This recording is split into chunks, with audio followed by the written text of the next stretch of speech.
This is the Bluetti Elite 200 V2. It has a 2600 watt inverter, has 2073.6 watt hours. Turn the screen on, you just press that. As you can see, you got a DC button, physical button to turn the DC inverter on, and you got an AC button to turn the AC inverter on. You can see it shows your DC and AC input and outputs. See it's 46% left. And there's the bar, and it shows the estimate of time if you have your inverters on.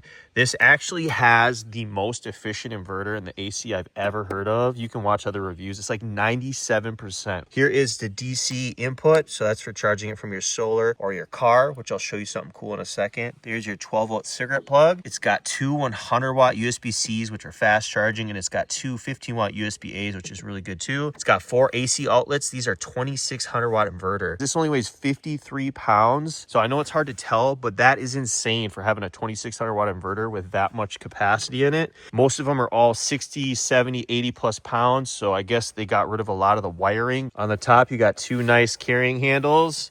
On the right side, you got a spot where you can ground it out. It does come with the screw. You got an AC input spot for charging it from your wall outlet. This can do 1800 watts and fully charge in 1.4 hours. So that's as fast as you can possibly charge from a wall outlet. And then it does have a circuit breaker spot. The back, it just shows the specs.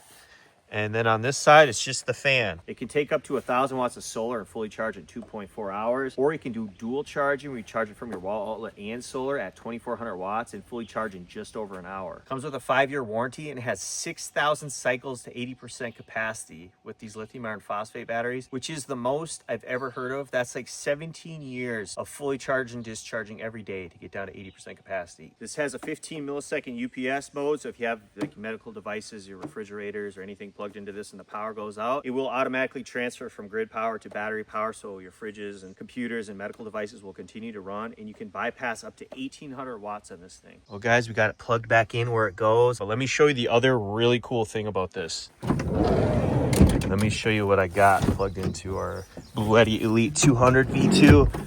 So here is the Bluetti Charger 1. You can kind of see how it wired, but that is connected to this solar cord that comes with the Elite 200 V2, and I have it plugged in right here. So under the front seat, because the cord's really long, I just have it wired right there, because you could put that thing in like the back of your vehicle if you wanted.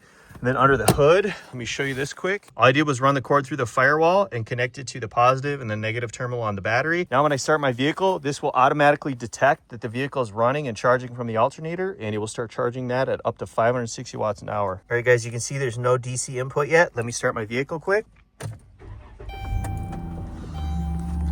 That's going to detect that my car is now on, and this is going to start charging. You can see we're now getting over 530 watts charging this thing up, and it says it'll fully charge in 2.6 hours, so it'll be at 100% before I get home. Here's Bluetti's app, guys. You can see the Charger 1. You got the Elite 200 V2 will connect via Bluetooth. You can see we're charging at 535 watts from that Charger 1. Then we got our DC inverter on for the fridge and stuff, lights, so that's pulling 62 watts. We could turn the AC inverter off if we want to right there. It says full charge in 2 hours and 12 minutes, which is sweet. We got settings up here. You can see guides, network settings, visitor access, all that stuff. You can adjust the UPS mode. That's cool. You got your charging speed. Standard's probably good for most people, but if you're in a rush, you can put it on turbo and charge at 1800 watts, full charge in 1.4 hours. It also has power lifting mode if you want to run heating element devices up to 3900 watts, which is like electric grills, electric stoves, heated blankets, things like that. Then you got your eco mode for your AC or DC if you want to make sure your power station turns off if it is not detecting much power is being pulled. Then you can adjust the screen timeout right here. You can upgrade the firmware, which mine's upgraded, advanced settings, so you can see all this stuff and adjust it. And yeah, it's a really cool app, but the main thing is that you can control it and update it from it.